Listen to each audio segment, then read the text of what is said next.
책 속 모험의 길에서 찾은 에너지와 지혜로 함께 최고의 나로 성장하는 책 아움입니다. 오늘은 누게납스의 기준으로 일본 최고의 부자이자 성공한 사업가인 사이토 히토리의 책 괜찮아, 분명 다 잘 될 거야로 함께 하겠습니다. 이 책을 통해 사이토 히토리가 전하고 싶은 것은 괜찮아, 분명 다 잘 될 거야 라는 것입니다. 그가 이 책을 쓴 목적은 괜찮아, 분명 다 잘 될 거야 라는 깨달음이 한 명이라도 더 많은 사람의 마음에 닿는 것입니다. 그는 강연회에 참가한 수천 명의 청중이 모두 우울한 상태라고 할지라도 절대로 자신의 진동수를 떨어뜨리지 않고 오히려 청중의 진동수를 높일 수 있다고 합니다. 사이토 히토리의 책은 밝고 유쾌하고 편안합니다. 책을 읽으면 읽을수록 그가 진정한 대가라는 것을 알 수 있습니다. 그럼 괜찮다는 것을 이해하고 거기에 자신의 진동수를 높이면 당신에게 일어나는 모든 일이 극적으로 변하게 될 것이라는 이 책으로 모험을 떠나보겠습니다.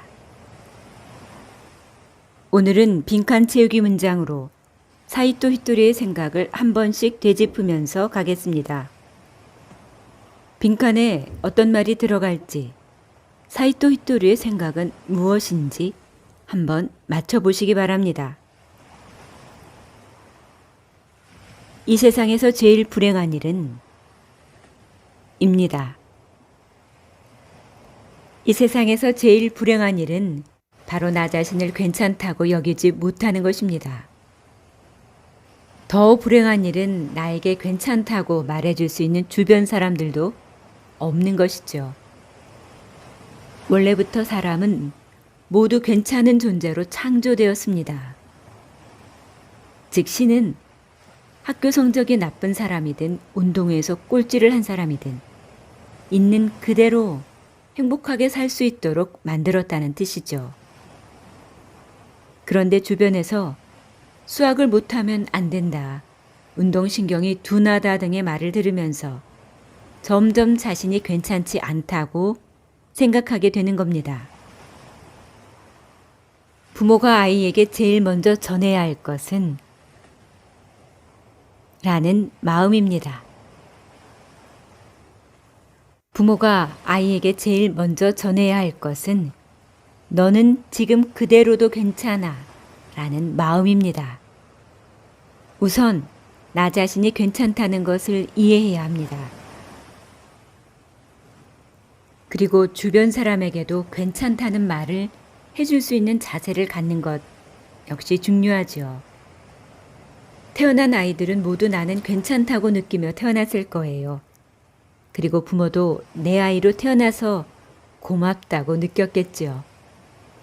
그런데도 이런 걸 못하면 안 된다, 저런 걸 못하면 안 된다라고 말하며 자녀를 키우면 그 아이는 점점 자신과 자기 인생을 믿지 못하게 됩니다. 따라서 부모가 아이에게 제일 먼저 전해야 할 것은 너는 지금 그대로도 괜찮아 라는 마음입니다. 우선 나 자신이 괜찮다는 점을 이해하는 것, 그리고 소중한 사람에게 당신은 괜찮아요 라고 전하는 것이 중요합니다. 생각해서 손해를 보는 건 결국 나 자신입니다. 괜찮지 않다고 생각해서 손해를 보는 건 결국 나 자신입니다. 괜찮다고 생각하며 사는 사람, 그리고 괜찮지 않다고 생각하는 사람의 인생은 전혀 다릅니다. 그래서 자신의 머리로 생각했든 누군가에 의해 그런 생각이 심어졌든 간에 괜찮지 않다고 생각해서 손해보는 건 결국 나 자신입니다. 소박가게에서 돈가스 덮밥 3개 주세요 라고 주문하면 돈가스 덮밥이 3그릇 나옵니다. 이렇게 많이는 못 먹겠어요 라고 해도 당신이 주문한 음식이기 때문에 당신이 그에 대한 값을 내야 합니다. 나는 괜찮지 않다고 말하는 것은 하늘에 주문을 하는 것입니다. 이처럼 하늘에 대고 나는 괜찮지 않다고 말하면 점점 괜찮지 않은 일만 일어나게 됩니다. 저는 무슨 일이든 쉽게 질리는 성격입니다. 세상 사람들은 그것을 보고 결점이라고 생각할지 모르지만 저는 저의 그런 성격을 이라고 여기고 있답니다. 저는 무슨 일이든 쉽게 질리는 성격입니다. 세상 사람들은 그것을 보고 결점이라고 생각할지 모르지만 저는 저의 그런 성격을 재능이라고 여기고 있답니다. 예전에 학교 선생님이 수업 시간에 떠들기만 하는 저에게 너는 수다스러워서 큰일이구나 라고 꾸짖으셨지만 저는 그 수다스러움 덕분에 이렇게 잘 살아가고 있습니다. 게다가 그 수다스러움 덕분에 도움을 많이 받았다는 감사의 말을 해주는 사람도 많이 있죠. 당신이 재능이 아니라고 여기는 것 중에도 사실은 엄청난 재능이 숨어 있곤 합니다. 그 점을 인식하면 눈앞에 산처럼 쌓인 보물이 있다는 것을 알아차리게 됩니다.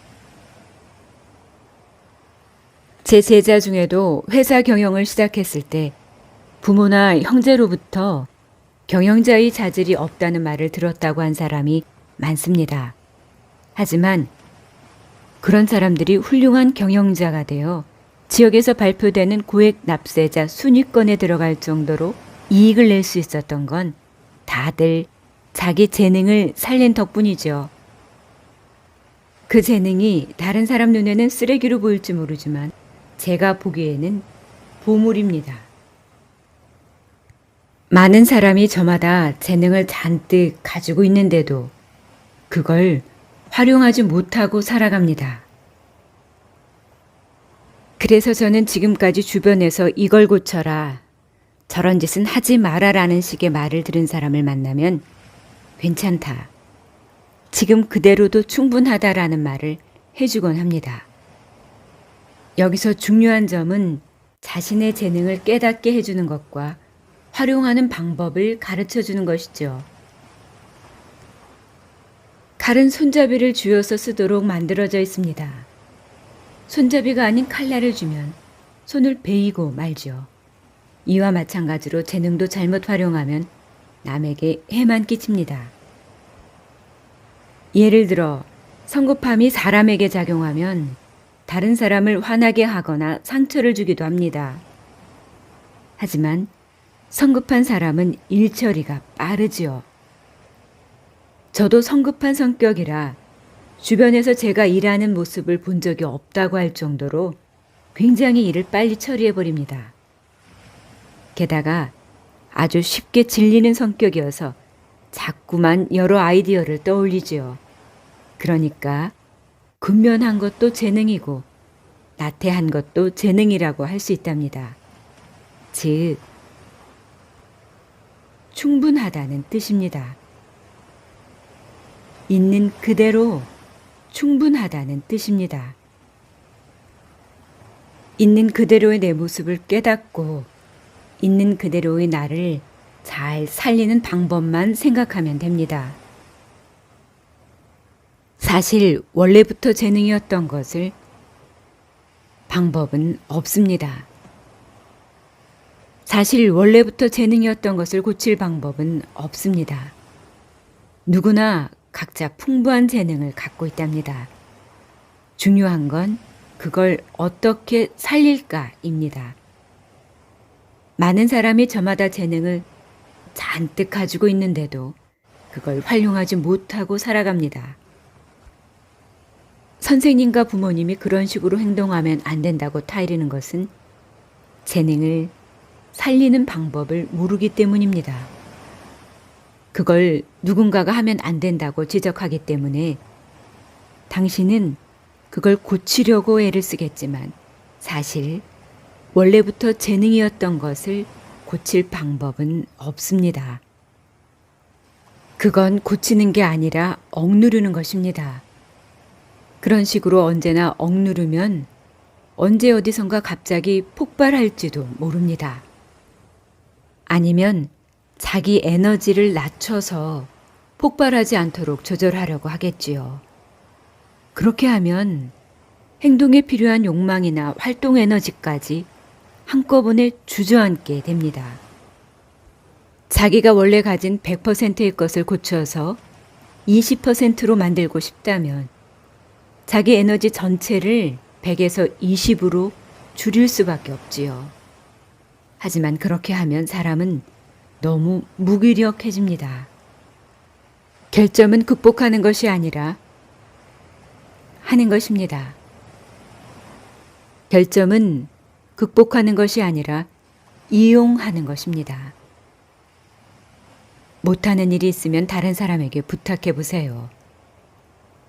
저처럼 한자를 기억하지 못하는 것은 다른 사람이 아무리 가르치고 제가 애를 써서 노력해도 어쩔 수 없는 일입니다.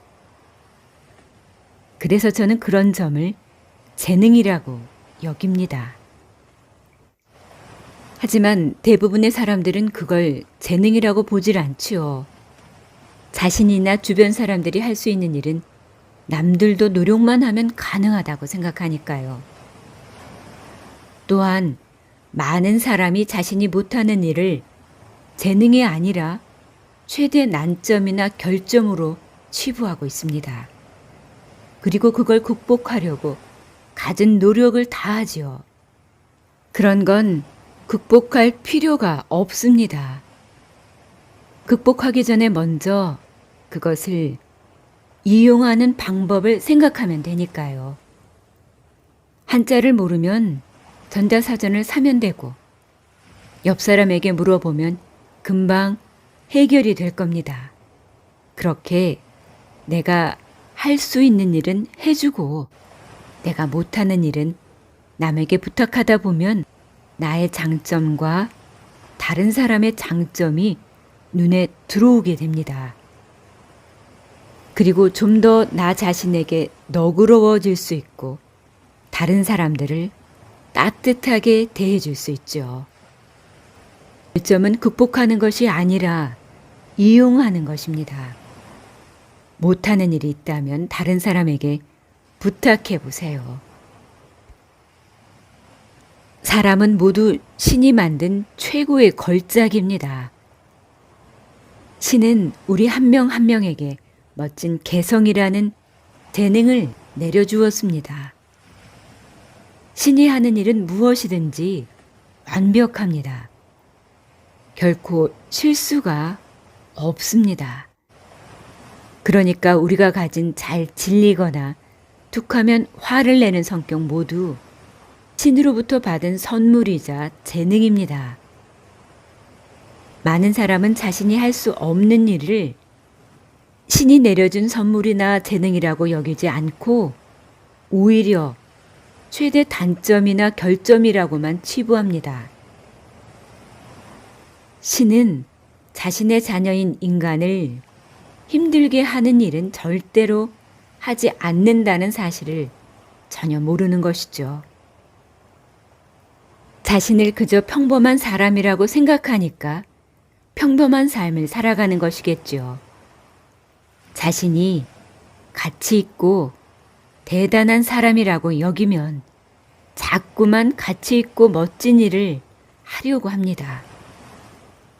우리는 모두 신이 만든 최고의 걸작이고 이 세상에 단 하나뿐인 존재입니다. 그런데도 자신이 쓸데없는 사람이라고 생각하면 정말로 쓸모없고 한심한 삶을 살게 됩니다. 참고로 제가 믿는 신은 특정 종교의 신이 아니라 이 우주를 만든 존재입니다. 그래서 저는 특별히 한 종교를 믿지 않고 따로 어떤 신앙을 가진 것도 아닙니다. 그렇다고 해서 다른 사람들이 믿는 종교를 그만두라고 말하지 않고 특별히 어떤 신을 믿으라고 권하지도 않아요. 각자 자기가 믿는 신을 믿고 그 그래서 행복하다면 그걸로 충분합니다. 모두가 자신을 대단한 사람이라고 생각하며 서로 이해하고 힘을 합치면 더욱 놀라운 일이 일어날 겁니다. 나에게 없는 건 필요 없는 것입니다. 자신을 흔해 빠진 평범한 사람이나 한심한 사람이라고 여기면 자신만의 가치를 알 수 없게 됩니다. 그렇게 자신이 아무런 가치가 없다는 생각은 남이 가진 것을 나는 갖고 있지 않다는 마음에서 오는 것이겠죠. 저 사람은 머리가 좋고 명문대를 나왔지만 나는 머리도 나쁘고 성격도 좋지 않아. 저 사람은 돈이 많은데 난 하나도 없어. 저 사람은 키가 크고 몸매도 멋진데 난 키도 작고 다리도 짧아. 이렇게 남이 가지고 있는 것과 자신이 가진 것을 비교해서 나는 아무런 가치가 없다고 느낄 수는 있겠지만 나에게 없는 건 필요 없는 것입니다. 신은 그 사람에게 내려줍니다. 신은 그 사람에게 필요한 것만 내려줍니다. 저는 중학교 졸업이 학력의 전부이고 대단한 능력도 없지만 그런 저에게 신은 누계 납세액 일본 1위라는 직함을 선사했습니다. 그리고 가지고 있지 않은 것도 신이 내려준 재능이죠. 성공한 인물 중에 많은 이들이 가난한 집안 출신입니다. 그래서 돈의 가치를 잘 알고 어떻게 하면 돈을 벌 수 있을지 필사적으로 생각했던 것이죠. 중요한 점은 가치를 깨닫는 것입니다. 무조건 열심히 노력해야만 가치가 있다고 생각하는 사람이 많지만 사실은 그렇지 않습니다. 자신의 가치를 인정하고 노력할 때 비로소 그 가치가 발휘되는 법입니다. 사람은 생명체이기 때문이죠. 사람은 지금 이대로 있을 수 없는 생명체이기 때문이죠. 지금 이대로도 충분하다고 말하면 그러면 사람은 노력하지 않게 된다거나 현재를 변화시키지 않으면 아무것도 변하지 않는다고 하는 사람이 있지만 꼭 그렇지는 않습니다. 왜냐하면 사람은 지금 이대로 있을 수 없는 생명체이기 때문이죠. 사람뿐만이 아니라 식물도 동물도 생명이 있는 모든 것은 성장합니다. 성장이 멈춘 것은 다음 생명으로 바텐을 넘기기 위해 죽음으로 나아갑니다. 그렇게 항상 성장이 이어지고 있는 것이죠. 그 중에서도 만물의 영장인 사람은 끝이 없을 정도로 한없이 성장하려고 노력합니다. 그리고 육체적 성장에는 한계가 존재하지만 영혼의 성장에는 한계가 없습니다. 그래서 지금 이대로 충분하다는 말을 들어도 사람은 어떻게든 자꾸 성장하고 싶어 하는 법이죠.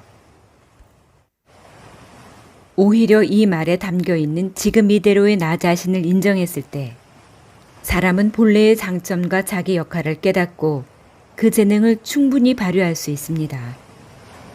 언제까지나 어디까지나 성장할 수 있는 것이 바로 사람입니다.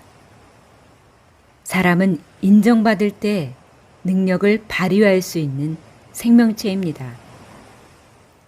행복을 잘 못하는 사람은 사업 성공법을 잘하지 못합니다. 뭐든 잘 풀리지 않는 사람은 행복도 성공도 이라고 생각하지 않아요. 주어지는 것이나 우연히 내 손으로 들어오는 것쯤으로 여깁니다. 행복을 잘 찾아내지 못하는 사람은 사업 성공법을 찾아내는 것도 잘하지 못합니다. 뭐든 잘 풀리지 않는 사람은 행복도 성공도 찾아내는 것이라고 생각하지 않아요. 주어지는 것이나 우연히 내 손에 들어오는 것쯤으로 여깁니다. 기회도 다가오는 것으로 여기고 찾아내는 것이라고 보지 않지요. 즉, 평상시에 찾아내는 습관이 없다는 뜻입니다. 밥을 먹을 수 있어서 행복하다, 일할 수 있어서 행복하다 등 행복을 찾는 습관을 평소에 갖춰야 합니다. 행복은 찾는 것입니다. 불행한 사람은 행복을 잘 찾아내지 못합니다. 자신에게 조금만 안 좋은 일이 생겨도 최악이라고 짜증을 내는 인생과 아침에 일어날 수 있어서 행복하다고 여기는 인생은 전혀 다릅니다. 반대로 불행한 사람은 단점만 찾아내는 기술이 뛰어납니다. 잘 나가고 인기 있는 가게에 가도 저겐 안 되겠네, 이런 부분이 부족해 라는 식의 말만 늘어놓으며 일일이 트집 잡는 행동만 합니다. 사람을 고용할 때도 행복한 사람은 그 사람의 장점만 찾아내서 그걸 칭찬하고 더 키워주려고 합니다. 하지만 만사가 안 풀리는 사람은 단점만 찾아서 지적하고 그것을 고치려고 애를 쓰지요. 일의 성공론과 마음의 행복론은 같다고 할 수 있습니다. 매일의 생활 속에서 행복의 씨앗을 찾아보세요. 그러면 당신이 많은 씨앗을 만날 수 있다는 것을 깨닫게 될 테니까요. 100% 행복하다. 100% 나에게 책임이 있다. 이것을 이해하려면 원인과 결과의 법칙을 알 필요가 있습니다. 이 세상에서 일어나는 사건에는 그 일을 일으키는 원인이 반드시 존재합니다. 그러니까 당신에게 일어나는 일도 모두 원인이 있고 100% 당신에게 일어나는 일도 모두 원인이 있고 100% 당신에 의한 것이죠. 이렇게 말하면 아마도 깜짝 놀라는 사람이 있을 겁니다. 믿기 어렵겠지만 사실입니다. 나아가 이를 더 깊게 이해하려면 수학의 법칙도 이해해야 합니다. 씨앗은 내가 거둬야 한다는 뜻이죠. 남이 씨앗을 내가 수확할 수 없고 내가 것을 버릴 수도 없습니다. 내가 뿌린 씨앗은 내가 거둬야 한다는 뜻이죠. 남이 뿌린 씨앗을 내가 수확할 수 없고 내가 뿌린 것을 버릴 수도 없습니다. 농사와 똑같습니다. 논에 심은 벼모종만큼 이삭이 열리게 되죠. 만약에 수확을 포기하면 그것은 또 새로운 원인과 결과를 가져옵니다. 그 원인과 결과는 이번 생애뿐만 아니라 다음 생애에까지 영향을 미칩니다. 이번 생애에서 수확하지 못할 정도의 인간관계를 낳았을 때는 이후 몇 생애에 걸쳐 그것을 수확하게 되기 때문입니다. 그래서 우리는 항상 뿌리도록 마음을 써야 하고 나쁜 씨앗을 뿌리게 되었을 때는 그것을 얼른 거둬야 합니다. 그래서 우리는 항상 좋은 씨앗을 뿌리도록 마음을 써야 하고 나쁜 씨앗을 뿌리게 되었을 때는 그것을 얼른 거둬야 합니다. 부하 직원의 실수에 이 멍청아라고 화를 내면 당신은 분노의 씨앗을 뿌리는 꼴이 되지요. 화를 내면 속이 조금은 시원할지 모르지만 그 분노는 반드시 돌고 돌아서 당신에게 되돌아오고 말아요. 그러니까 실수할 수도 있지라고 다정하게 말하며 다음부터는 이렇게 하면 돼 라고 잘 지도하는 게 좋습니다. 그래도 못할 때는 미안하다. 내가 가르치는 방식이 서툴었구나. 다음부터는 더 잘 가르쳐 줄 수 있도록 고민해 볼게 라고 말하면 그 사람에게도 호감을 사고 내가 가르치는 방법도 더 나아져서 모두의 사랑을 받을 수 있게 됩니다. 결국 이렇게 자신이 뿌린 씨앗들을 스스로 거두게 되는 것이죠. 이처럼 분노냐 사랑이냐 뿌린 씨앗에 따라 자신이 수확하는 것이 달라집니다. 우리는 이번 생에 갖고 태어난 문제로부터 절대로 벗어날 수 없습니다. 설령 그 문제가 잠시 도망쳤다 하더라도 또 다른 문제, 즉 본질적으로는 동일한 문제가 나타납니다. 예를 들면 인간관계가 싫다는 이유로 회사를 그만두면 또 다른 회사에서 비슷한 인간관계 문제가 생깁니다.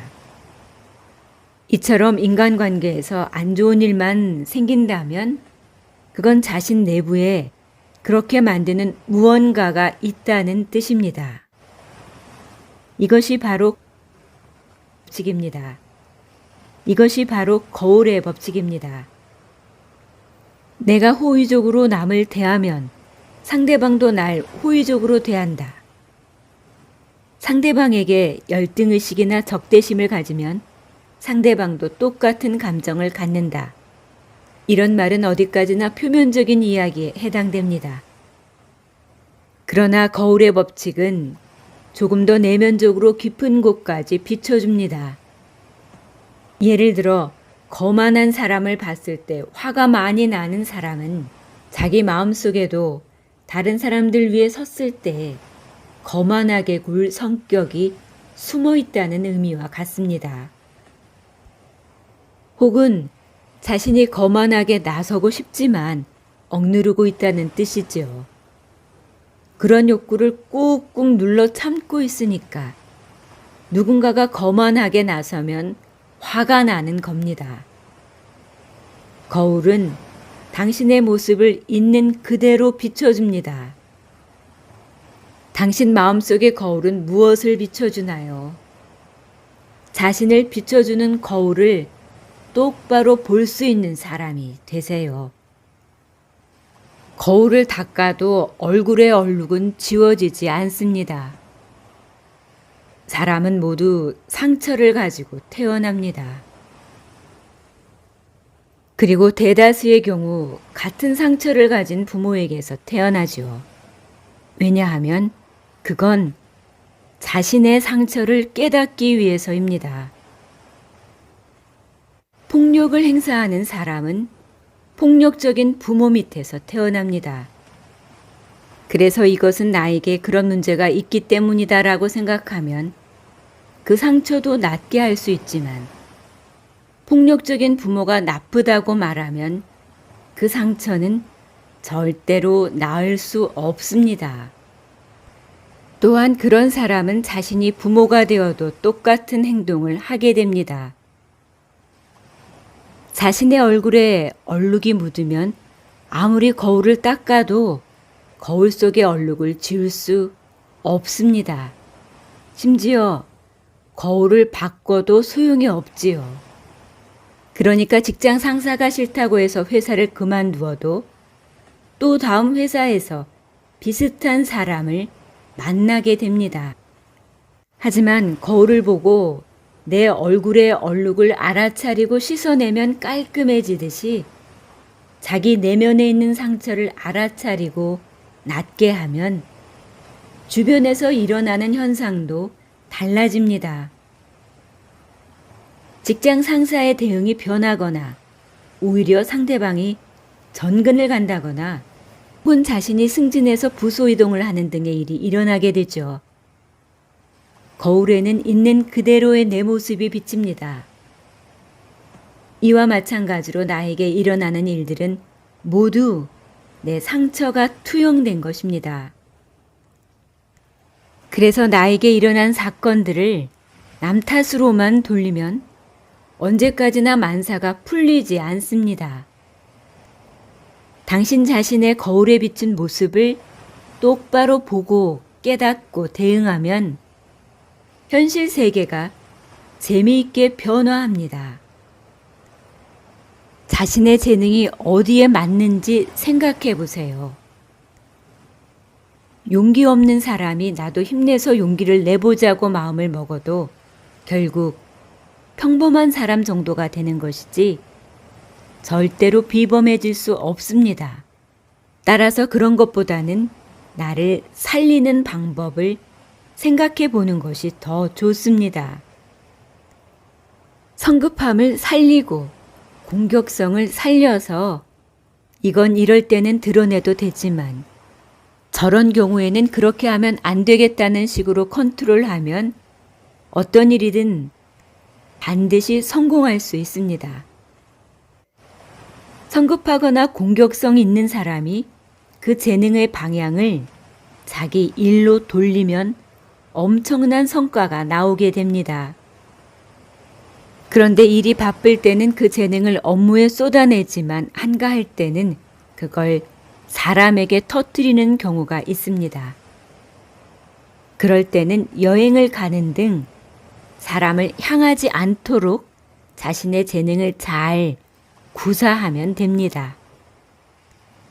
하고 싶은 말을 하고 원하는 일을 하면서 동시에 다른 사람들의 애정을 받는 게 더 좋은 일입니다. 자신의 재능을 완전히 파악해서 제대로 컨트롤하고 확실히 살리는 방법을 생각해 보세요. 사리사욕은 잘못된 것이라는 인식이 있습니다. 사리사욕이 중요하다는 이야기를 하면 많은 사람이 저한테도 욕망이 있어요 라고 대답합니다. 사리사욕을 위해서 상대방이나 주변 사람을 전혀 배려하지 않는 건 좋지 않은 일이지만 사리사욕을 만족시키는 동시에 많은 사람을 존중하는 것도 가능합니다. 물론 사리사욕을 갖지 않아야 잘 되는 일도 있습니다. 그런데 장사나 사업은 자신이 하고 싶은 일, 목적, 욕망 등을 이루어내기 위해 하는 일입니다. 따라서 좀 더 큰 성공을 거머쥐고 싶다는 마음을 품으면 자연히 세상과 모두를 염두에 두게 됩니다. 그런 걸 처음부터 사리사욕이라고 억누르면 최선을 다할 수도 없고 중요한 힘도 낼 수 없게 됩니다. 만사를 사리사욕으로 처리하면 안 된다고 생각하는 사람은 욕망을 드러내거나 돈을 버는 것에 죄책감을 품고 있습니다. 그러나 좀 더 옷을 많이 사고 싶다. 고급 승용차를 타고 싶다. 좀 더 인기를 얻고 싶다 등등 나만의 사리사욕을 불태워도 된답니다. 그런 식으로 성공한 사람이 되면 저절로 모두의 행복을 위해서 세상을 더욱 아름답게 만들기 위해서라는 말이 나오게 되니까요. 사리사욕을 위해서 상대나 주변 사람을 전혀 배려하지 않는 건 좋지 않은 일이지만 사리사욕을 만족시키는 동시에 많은 사람을 존중하는 것도 가능합니다. 행복이나 성공이라는 것은 결국 서로가 잘 통합되지 않으면 제대로 이루어질 수 없습니다. 큰 성공을 바라면 자연히 주변 사람과 세상을 위해 움직일 줄 알게 되니까요. 사리사욕이 중요하다는 이야기를 하면 많은 사람이 저한테도 욕망이 있어요 라고 대답합니다. 하지만 그런 사람들의 말을 자세히 들어보면 그 정도로는 아직 욕망이 많이 부족한데 라는 생각이 들곤 합니다. 왜냐하면 저는 오직 좋아하는 일만 합니다. 좋아하는 일을 하고 싶은 말을 하지요. 여기까지는 나도 그렇다고 동의하는 사람이 있을지 모르겠습니다. 하지만 저는 거기에 더해서 아예 회사에도 출근하기가 싫어라고 말하지요. 그러면 다시 회사 대표가 회사에 안 나가면 직원은 일을 안 한다고 하지만 근면한 직원을 채용하면 제가 없어도 알아서 야무지게 일을 처리해 줍니다. 어떻게 그렇게 내 맘대로 움직여줄 사람을 구하느냐고 따질지도 모르지만 실제로 우리 회사에는 제가 출근하지 않아도 모두가 최선을 다해서 일합니다. 어떤 일이든 그 일을 아주 좋아하는 사람이 있는 법이니까요. 모두가 자신이 좋아하는 일만 한다면 세상이 미쳐서 돌아가게 될 것이라고 말하는 사람도 있지만 그런 일은 절대로 일어나지 않습니다. 괜찮다는 것을 이해하고 받아들이면 사람은 갑자기 자기 재능에 대해 깨닫게 됩니다. 그러면 바로 자기 재능의 활용법을 이해하게 되고 새로운 가능성도 넓어져서 인생이 더욱 빛나게 되죠. 자신감을 가졌다면 이제 남은 건 뭐든 좋으니 자신이 하고 싶은 일이나 좋아하는 일 등 즐거운 것들을 많이 생각하고 그것을 실현할 방법을 찾아서 행동에 옮기는 것뿐입니다. 자신이 하고 싶은 일이나 좋아하는 일을 하는 것을 다른 것에 비유하자면 마치 레몬즙에 설탕을 넣는 것과 같습니다. 시큼한 레몬즙은 그대로 마실 수 없지만 물이나 탄산수를 섞어서 거기에 설탕을 넣으면 맛있는 레몬 주스가 되죠. 이와 마찬가지로 인생도 어떤 즐거움을 찾으면 일도 취미도 다 열심히 해보자라는 마음이 생기게 된답니다. 나의 가능성을 넓히는 것은 결국 나 자신입니다. 디신 레몬즙을 맛있는 레몬 주스로 만들어 보세요. 왜 인생이 잘 풀리지 않는지 의문을 갖는 사람들 중에는 간혹 휴식과 놀이에 대해 죄책감을 느끼는 사람이 있습니다. 그런 사람은 무언가를 즐기는 것 자체를 나쁜 일이라고 생각합니다. 물론 옛날만 해도 근면하게 자는 시간까지 아껴가며 일하는 것을 미덕으로 삼았습니다. 하지만 시대가 바뀌었죠. 2주에 걸쳐 걸어갔던 거리도 이제는 열차로 2시간 반 만에 갈 수 있습니다. 아무리 부부라도 예전과 변함없는 생각만 갖고 있다면 금방 질려서 그 관계에 따분함을 느끼고 맙니다. 인간 관계와 일도 그렇지만 놀이도 갑자기 놀려고 하면 놀 수 없습니다. 근육처럼 쓰지 않으면 퇴화하고 말지요. 개중에는 회사를 정년 퇴직하고 나서 시간이 생기면 그때 놀자라고 마음을 먹었다가 막상 때가 되었을 때 어떻게 놀아야 할지 모르는 사람이 있습니다. 그래서 앞으로의 시대는 현재를 즐기고 노후 역시 더욱 즐기자는 마음가짐을 가져야 하는 시대라고 할 수 있습니다. 할 수 있게 되면 하자가 아니라 할 수 있을 때 하자. 나이가 몇 살이든 일과 놀이를 마음껏 즐깁시다. 몇몇 사람은 실제로 일어나지도 않은 일에 대해 이런저런 고민을 하고 걱정하기도 하는데 이런 태도는 정말 좋지 않습니다. 자동차도 공회전을 너무 많이 하면 망가집니다.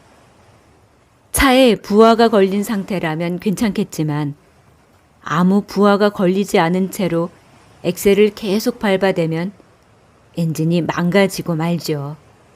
예를 들어 2톤짜리 짐을 실을 수 있는 차에 4톤짜리 짐을 싣더라도 못 움직이는 일은 없습니다. 하지만 아무 부하도 걸리지 않은 상태, 즉 자동차 기어가 중립에 놓인 상태에서 엑셀을 밟아대기만 한다면 엔진이 망가지게 됩니다.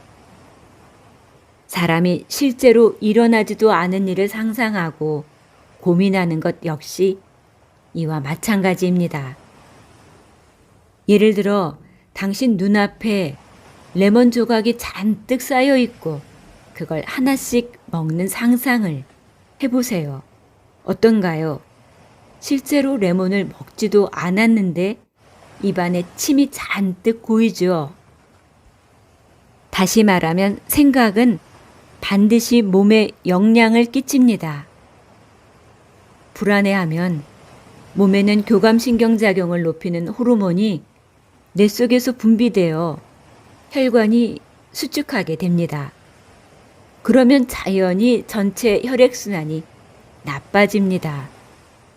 동시에 근육도 경직되어 혈류도 원활히 흐르지 않게 됩니다. 혈액은 몸 안 곳곳에 영양을 공급하고 동시에 노폐물을 씻어내는 역할을 합니다. 하지만 근육이 경직되면 혈액이 이런 일을 할 수 없게 되죠. 그래서 몸의 상태가 안 좋아지고 약한 곳에 독이 쌓이고 그것이 결국 병의 원인이 되곤 합니다.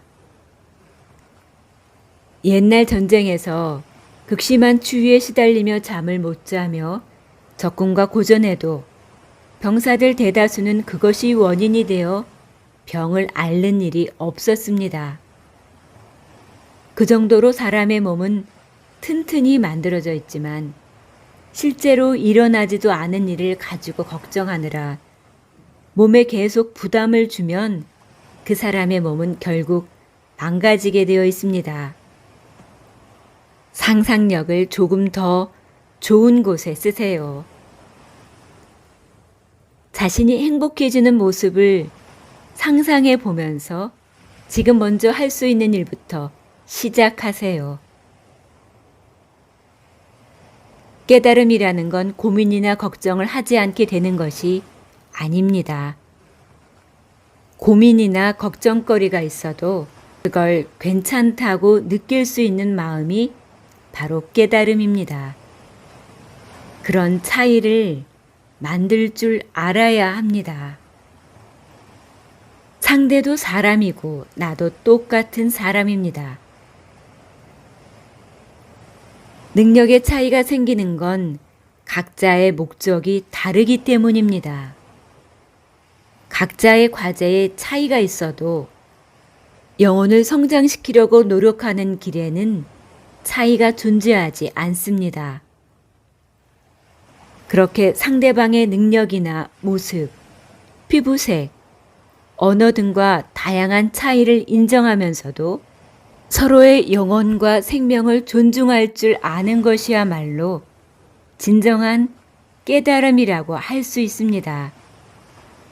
언제나 괜찮다고 생각하는 것이야말로 진정한 언제나 괜찮다고 생각하는 것이야말로 진정한 깨달음입니다. 고민이나 걱정거리가 있어도 괜찮아, 정말 괜찮아 라고 진지하게 생각해 보세요. 오늘은 사이토이토리의 책 괜찮아, 분명 다 잘 될 거야로 함께 했습니다. 만약 여러분이 내 인생이 잘 돌아가고 있다고 느끼지 못한다면 그건 괜찮다는 걸 모른다는 증거라고 할 수 있습니다. 괜찮다는 걸 이해하면 여러분의 인생은 반드시 잘 굴러가게 됩니다. 걱정하지 마. 괜찮아. 분명 다 잘 될 거야. 그 깨달음이 여러분의 마음에 닿길 바랍니다. 감사합니다.